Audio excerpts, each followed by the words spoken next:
Hello दोस्तों, स्वागत है आप सभी का एग्जाम बी में। सो गाइज यहाँ पर ना DFCCIL का CBT 2 होने वाला है आप लोगों का। यहाँ पर होने से पहले ही मैं आप लोग को यहाँ पे एक स्टडी प्लान दे देता हूँ ताकि आप लोगों को हेल्प मिले। आप लोग उसके हिसाब से भी चलोगे तो भी तैयारी हो जाएगी। ठीक है, DFCCIL का जो CBT 2 होगा यही आपकी नौकरी लगने में सबसे बड़ा जो फैक्टर है वो प्ले करेगा, सबसे बड़ा जो रोल है वो प्ले करेगा। क्यों प्ले करेगा? क्योंकि CBT 1 जो था वो सिर्फ स्क्रीनिंग नेचर का था। जो CBT 1 पास होंगे बच्चे उनका यहाँ पे मार्क्स नहीं जुड़ेगा, वो सिर्फ और सिर्फ CBT 2 के लिए यहाँ पे सिलेक्ट होने वाले हैं। और जो CBT 2 के लिए बच्चे सिलेक्ट होंगे, ध्यान रखना कि उनका CBT 2 और CBAT से जुड़कर जो वेटेज आएगा 70 और 30 का, उसके हिसाब से ही वो लोग यहाँ पर DFCCIL में एग्जीक्यूटिव बनने वाले। 40-45 हजार 50 हजार की उनको सैलरी मिलने वाली है। ये चीज का आप ध्यान देना। अभी तक आपने CBT 1 दे दिया, उससे कोई फर्क नहीं पड़ता, आप उसमें से फुल मार्क्स भी ले आओ। तो यहां पर मैं आपको 75 डे स्ट्रेटेजी बता देता हूं और मैं आप लोगों के लिए क्या क्या कर सकता हूं वो भी मैं आप लोगों को बता दूंगा। देखो DFCCIL, ओके, ये है आपका एग्जीक्यूटिव जो कि आता है ऑपरेशन एंड BD। सबसे ज्यादा वैकेंसी इसी की थी, 235 या 34 समथिंग थी। तो ध्यान देना, सबसे ज्यादा बच्चों ने इसी के लिए करा है। 20 गुना बच्चे यहाँ पे पास होंगे, तो आप ये लगा लो 4,500 बच्चे यहाँ पे पास होंगे CBT 2 के लिए।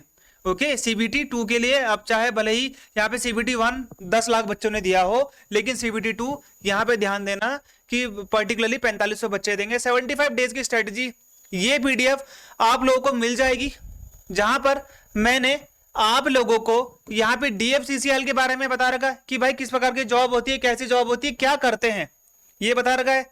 फिर आप यहाँ पे देखोगे जॉब प्रोफाइल क्या होती है एग्जीक्यूटिव की, भाई एग्जीक्यूटिव को क्या काम करना होता है। बेसिकली जो एग्जीक्यूटिव होता है BND और ऑपरेशंस का, वो एक स्टेशन मास्टर है। ये समझ लो आप एक ऑपरेशन स्टेशन मास्टर है। ये इनकम और आउटगोइंग ट्रेनिंग की यहाँ पे ट्रेन जो होती है, फ्रेट वाली मालगाड़ी, उन सबको देखता है, उनके टच में रहता है और स्टेशन टू स्टेशन यहाँ पर उन चीजों को मैनेज करता है।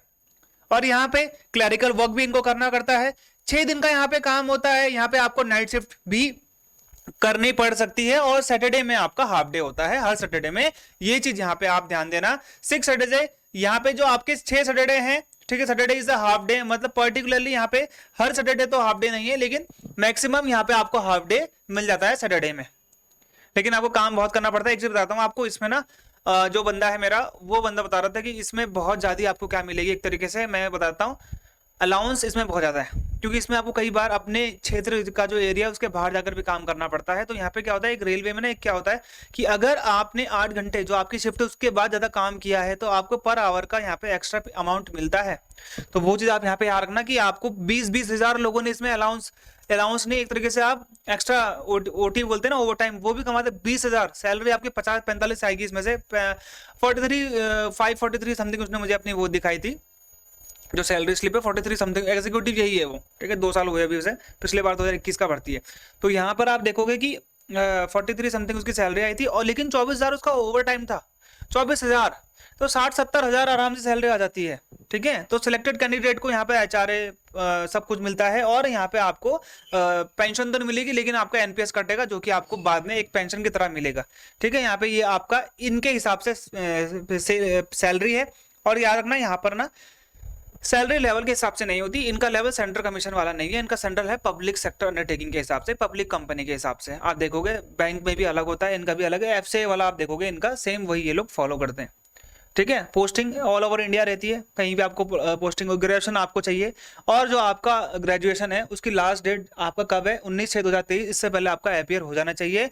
आपका जब DV आएगा तो आपके पास ओरिजिनल मार्कशीट होनी चाहिए आपकी। एज लिमिट 18 से 30 है, और यहाँ पर 5 साल का SC ST के लिए, 3 साल के लिए यहाँ पे OBC के लिए, नॉन क्रीमी लेयर के लिए यहाँ पे छूट है। अब कैसे कैसे इसमें डायरेक्ट रिक्रूटमेंट के लिए सिलेक्शन होता है। CBT 1, CBT 2, CBAT, DV और मेडिकल। ये है आपका CBT 1 जो कि आपका 100 नंबर का था। दोनों ही CBT 1 CBT 2 में आपकी नेगेटिव मार्किंग है 1/4 की। वहां पे आपको 120 मिनट दिए गए थे, ये दिख रहा है आपको, 90 मिनट दिए गए थे। 120 मिनट किसके लिए? PWD के लिए। 100 मार्क्स के लिए आपको 90 मिनट यानी कि 1.5 घंटे का टाइम दिया गया था। ये आपका पेपर है, ये आपने दे दिया है। पेपर इंग्लिश दोनों में था। ओके, नेगेटिव मार्किंग आपकी 1/4 है। अब यहाँ पे ध्यान देना कि जो आपका नॉर्मलाइज स्कोर है फर्स्ट स्टेज का, वो सिर्फ और सिर्फ स्क्रीनिंग इन नेचर है, वो कैंडिडेट को सिलेक्ट करना है सेकंड स्टेज के सीबीटी के लिए, इसीलिए ही आपका वो एग्जाम हुआ है। पेपर 2 कैसा होगा क्या होगा इस पे वीडियो बना दिए, दोबारा बता देता हूं। पेपर 2 के बारे में अभी तक किसी को कुछ नहीं पता कि किससे क्या क्वेश्चन आएंगे, तो ध्यान रखना ये है आपका पेपर। यहाँ पे आपका 120 मिनट को मैंने कहां से लिया है मैं आपको सोर्स भी बता देता हूँ। पिछले साल 2021 का पेपर है DFCCIL का एग्जीक्यूटिव ऑपरेशन BND का, आप भी जाके देख सकते हो, आपको भी मिल जाएगा, कोई प्रॉब्लम नहीं है। जो चीज मिल सकती है उसके बारे में छुपाने वाली बात क्या है। वहां पर जाओगे आप, उनका पिछले बार सिर्फ CBT 1 होता था, यह ध्यान देना कि CBT 1 मतलब पिछले बार सिर्फ CBT होता था, CBAT होता था, फिर DV और मेडिकल होता था। इस बार ऐसा नहीं है, इस बार CBT 1 भी है, CBT 2 भी है। तो CBT 2 उनका सेम जो सिलेबस है CBT 1 के जैसा है, यानी कि जो आपका CBT 2 होगा वो पिछली बार की CBT 1 की तरह होगा। CBT 1 का स्ट्रक्चर ये रहा, सेम यही होगा आपका। जीके 12 नंबर की आई थी, लॉजिकल रीजनिंग 12 नंबर की थी, न्यूमेरिकल एबिलिटी 24 नंबर की थी, जनरल साइंस 24 नंबर की थी, history of railway and DFCCIL 24 का था, इकोनॉमिक्स एंड मार्केटिंग 12 का था, कस्टमर रिलेशन 12 का था। Okay, if question paper consist of more than section, बहुत सारे सेक्शन है तो यहाँ पे सेक्शनल कट ऑफ नहीं लगेगी, ये देख रहे हो आप, ठीक है, बहुत सारे सेक्शन है। अब यहाँ पे देखो CBAT में आपको 42 मार्क्स लाने पड़ेंगे, और CBAT की तो बात की बात है, उसके लिए भी वीडियो बना दूंगा मैं, उसमें कोई आपके नेगेटिव मार्किंग नहीं है। और कैसे होता है क्या होता है मैंने पुरानी वीडियो में CBAT के बारे में आपको अच्छे से बता रखा है, ठीक है। The final merit list of executive operation and BD की जो होगी वो तैयार होगी कैसे, जो आपका CBAT है और आपका CBT 2 है। ओके, ये ध्यान रखना, CBT 2 और यहाँ पे आपका जो ये दिख रहा है आपको सेकंड स्टेज ऑफ CBT से आपका यहाँ पे आएगा, ठीक है। तो ये ध्यान देना आप, तो क्या बोला 70% आपका इसके मार्क्स जुड़ेंगे, 30% आपके CBAT के मार्क्स जुड़ेंगे। ओके, इससे आपकी मेरिट लगेगी, फिर आपका यहाँ पे क्या आएगा, और स्टैंड बाय कोई रिजर्व लिस्ट नहीं आने वाली। जनरल नॉलेज जो 12 नंबर की आएगी उसमें आप ये कर लेना, static awareness, basic economy, financial awareness, general knowledge, current affair, basic history और बेसिक पॉलिटी। रीजनिंग में मैं पिछले का पेपर देख के बता रहा हूँ, रीजनिंग में आपको ये सब करना पड़ेगा, symbols, number analogy, figural analogy, semantic classification, symbolic number classification, figural classification, semantic series, number series, figural series, ये सब आपको यहाँ पे करना पड़ेगा। Small capital letter number series, alpha numeric series, numerical ability अच्छी खासी आती है, इसमें 24 नंबर की आती है। तो मैंने जब देखा अर्थमेटिक में मुझे पूरा का पूरा मिला, partnership, property distance, percentage, square root, ratio, proportion, time and work, time and distance, okay, probability, simple interest, compound interest. Algebra में आपको बेसिक पढ़ना है, ज्यादा नहीं पढ़ना है। ज्योमेट्री में आपको ज्यादा कुछ नहीं पढ़ना है, लेकिन आपको इतना सब कुछ पढ़ना पड़ेगा। वहां पे ट्रायंगल का पिछले बार में ट्रायंगल क्वेश्चन आ रखा है। मेंसुरेशन में 2D वाला सारा पढ़ लेना, 3D वाला भी पढ़ लेना। ट्रिग्नोमेट्री में आपको 9-10 लेवल की पढ़नी है, 10th लेवल की पढ़ लेना, हो जाएगा। DI में हिस्टोग्राम, पाई चार्ट से, बार ग्राफ से एक क्वेश्चन आता है। ओके, जनरल साइंस में आपको काफी पढ़ना पड़ेगा, जनरल साइंस आपको 24 नंबर का है। तो ये सारा का सारा आपका 8th to 10th लेवल का, ये ध्यान देना। 10th लेवल भी नहीं है, 8 to 9 लेवल, 8th-9th क्लास की आपकी अगर वो है CBSE, तो अगर आप कर सकते हो। देखो, the heart, composition of blood, functions of blood, human digestive system, cell division, food and nutrition, इन सबको मैं एक ही में कर देता, लेकिन मैंने आपको अलग अलग यहाँ पे बता दिया है। Nuclear fusion, classification of animal kingdom, the 5 kingdom of life, mode, देखो ये तो पेपर में भी आ रखा था, how many there are particularly human, मतलब ये था कि कितनी चीजों में किंगडम डिवाइडेड है, तो 5, ये क्वेश्चन आ रहा है, इसलिए मैंने ऐड करा यहाँ पे। हालांकि मैं इसको किसी और में कवर कर लेता। न्यूक्लियर फ्यूजन, कार्बन का एटॉमिक नंबर आया था, जैसे 12 है, तो यहाँ पे पूछा गया था एटॉमिक नंबर, ये ध्यान देना, पिछले बार के पेपर में पूछ रखा है। फिजिक्स में kinematics, kinematics, dynamic, circular motion, ये सेकंड लॉ ऑफ मोशन आ रखा है पिछले बार। एसिड बेस केमिस्ट्री में पढ़ लेना, कार्बन एंड इट्स कंपाउंड। ये पूरी की पूरी जो PDF है ये आपको मिल जाएगी, ये पूरी की पूरी जो PDF है ये आपको, मैं वीडियो के डिस्क्रिप्शन में जाना, वहां पे डाउनलोड का ऑप्शन आएगा, वहां पे रजिस्टर कर लेना, ये डाउनलोड हो जाएगी, डाउनलोड कर लेना इजीली। ये आपके लिए 75 डेज का प्लान है। हिस्ट्री ऑफ DFCCIL में brief history of railway, okay, Indian railway और electrification railway, gauge system, Konkan railway, metro railway, Nilgiri mountain railway, PSC undertaking, current development in railway, fact and statistics of Indian railway, PIB data. अब मैं आपको बताता हूँ, ये 24 number का आएगा भाई। और जब मैंने पिछले बार इसका पेपर देखा ना, तो मुझे लगा बहुत सिंपल होता होगा, लेकिन सिंपल नहीं है। आप एक काम और करना, ये डाटा सबसे इंपॉर्टेंट है, कम से कम 5 से 6 क्वेश्चन यहाँ से आने वाले। क्या करना है इसके लिए, PIB में जाना, PIB में यहाँ पे सर्च करना, रेलवे कर लेना, उसके बाद दोबारा DFCCIL कर लेना। इन दोनों की 2010 से जितनी भी रिपोर्ट्स हैं उन सभी को एक तरह का मिलाना, नोट्स बनाना, और यहाँ पे आपको वो चीजें हो जाएंगी। ये भूल के भी मत भूलना, टाइम लगेगा इसमें 5-6 दिन, लेकिन आपका ये करना पड़ेगा। अगर ये नहीं करते हो भाई, सिलेक्शन होना मुश्किल है, मैं आपको गारंटी लिख के देता हूँ। और हम कैसे कराएंगे वो मैं आपको बता देता हूँ। Economics and marketing, monetary policy, micro versus, ये सर अभी एक इस पे वीडियो आने वाला है आप लोग का, types of marketing, goods demand supply marketing, railway basic of marketing, factor effective marketing, ठीक है। Customer relation management, CRM, features of CRM, development in CRM, benefits of CRM, okay, ये सब चीजें आपने यहाँ पे पढ़ना है। CRM cycle and CRM programs, factor responsible for growth and CRM, electronic CRM, ये eCRM पे आ रखा है। CRM के बारे में पढ़ लेना, ये थोड़ा इजी होता है, ये आपको खुद से करना पड़ेगा अगर आप कर सकते हो, नहीं तो मैं कैसे कराऊंगा मैं आपको बता देता हूँ। हमारी तो क्लास चलती है, कोर्स है, उसमें आप पार्टिसिपेट कर सकते हो तो आपका कवर हो जाएगा। यहाँ पे 10 टिप्स आपको बता रखी है, क्यों आपको एग्जाम में पढ़ना चाहिए ये बता रखा है। ये कोर्स है हमारा सिंपल, 500 कोड वीडियोस मिलेंगी, 200 स्टडी नोट्स मिलेंगे, फुल लेंथ मॉक टेस्ट आपको मिलने वाले हैं। मॉक टेस्ट आपको 5 मिलेंगे, फुल लेंथ टेस्ट आपको 10 है। यहाँ पर प्रैक्टिस टेस्ट है, देखो मॉक टेस्ट एक लाइव हो चुका है, जाके आप अटेंड कर लो, दूसरा मैं मंडे ट्यूसडे तक लाइव करवा दूंगा, दोनों अटेंड कर सकते हो, फ्री ऑफ कॉस्ट है, इसमें कोई प्रॉब्लम नहीं है, ठीक है। ये वाला तो आप जाओ DFCCL का, आपको यहाँ पे फ्री में मॉक टेस्ट मिल जाएगा, पूरा सेम उसी पर बेस्ड है, जो कि मैंने बनवा रखा है खुद ही, ओके। लाइव क्लासेस, हमारी लाइव क्लासेस 25 सितंबर से स्टार्ट होने वाली है। 75 डेज की लाइव क्लासेस हैं, क्योंकि इन्होंने DFCCIL ने दिसंबर में एग्जाम बोला है, तो हम ये मान के चलते 10 के बाद एग्जाम होगा, तो 10 तारीख तक की हमने लाइव क्लासेस आपको दे दी है।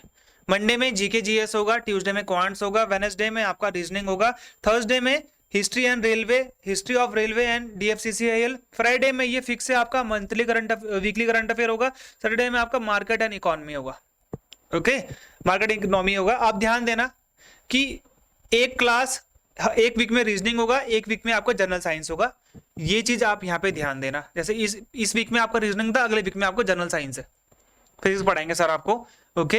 यहाँ पे आपका करंट अफेयर है, मार्केट एंड इकोनॉमी है, एक वीक आपका मार्केट इकोनॉमी को, एक वीक आपका कस्टमर रिलेशन मैनेजमेंट होगा। मार्केट में आपका रवि सर पढ़ाएंगे, कस्टमर में मैं पढ़ाऊंगा आपका, करंट अफेयर में मैं पढ़ाऊंगा, हिस्ट्री ऑफ DFCCIL में कभी रवि सर और कभी मैं कराऊंगा। तो यहाँ पे आप इस चीज को ध्यान देना। मॉनेटरी पॉलिसी है, जिसमें मैंने आपको सारे टॉपिक लिखे हुए हैं कि क्या क्या होगा यहाँ पे, जैसे मेरे आपको फीचर्स ऑफ CRM बताऊंगा, यहाँ पर मॉनेटरी पॉलिसी है। संडे में आपको रिवीजन करना है या फिर मॉक टेस्ट अटेम्प्ट करो। GK आपकी 2 घंटे की होगी, ये चीज आप यहाँ पे ध्यान देना, ठीक है। रीजनिंग हो गया, रेलवे हो गया, GK GS हो गया, तो ये सब चीजें आप यहाँ पे ध्यान दो। GK आपकी 2 घंटे की होने वाली है, और यहाँ पे आपको थर्सडे में आपका ये है, सैटरडे का यही क्लास।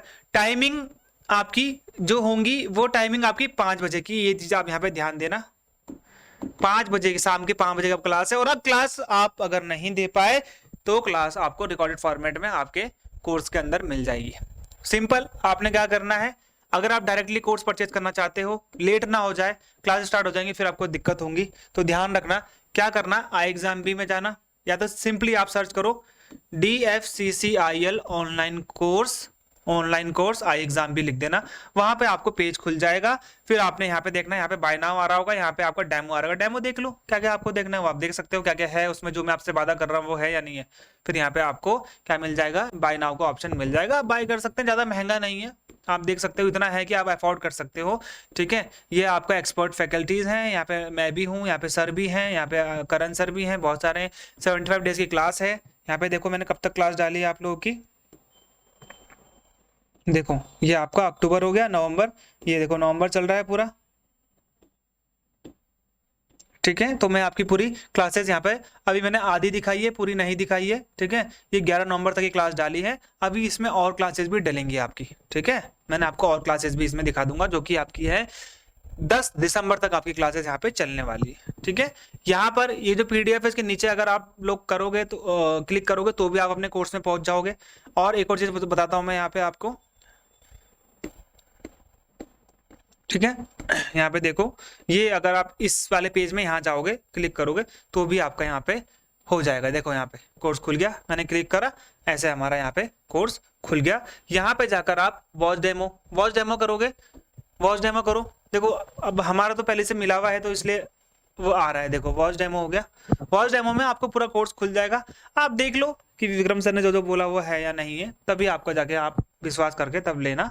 देखो यहाँ पे ये है, ठीक है। अब हमारा तो पूरा खुल गया, आपके में कुछ कुछ यहाँ पे क्या होगा, एक तरीके से मतलब दिखेगा सारा ही सब कुछ, ओके, दिखेगा आपको सारा कुछ। देखो ये फुल लेंथ प्रैक्टिस टेस्ट है, वो आपको मिल जाएगा, full length practice test 1 unlock है ना, क्योंकि ये अभी तक बाय नहीं करा है, ठीक है। बाय कर लोगे तो यहाँ पे आपका क्या हो जाएगा, एक तरीके से देखो CBT 2 ये हो गया आपका। इकोनॉमिक्स एंड मार्केटिंग देखो, ये आपका इकोनॉमिक्स एंड मार्केटिंग देखो आपके 3 आपको क्या मिल जाएंगे यहाँ पे आपको एक तरीके से। ये अभी खुलेगा नहीं क्योंकि आपका इसने कोर्स बाय अभी करा नहीं है, ठीक है। ये आपको आप देख सकते हो अपने हिसाब से, देखना आपको जो देखना है।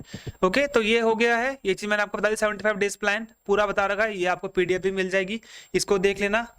खुद भी तैयारी करनी है, खुद भी कर सकते हो, लेकिन ऐसे कर लेना सिलेक्ट हो जाओगे, ठीक है।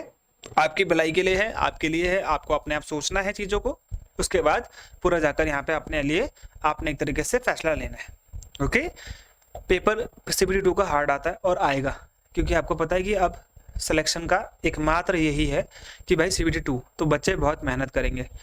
एक मार्गदर्शन मिल जाएगा आपको अगर आप ज्वाइन होते हैं तो, अदरवाइज तो अगर आप खुद भी इतने सक्षम है कि कर पाओगे तो उसमें कोई प्रॉब्लम नहीं है, उसमें कोई दिक्कत नहीं, ठीक है। तो ये सब आप कर सकते हैं।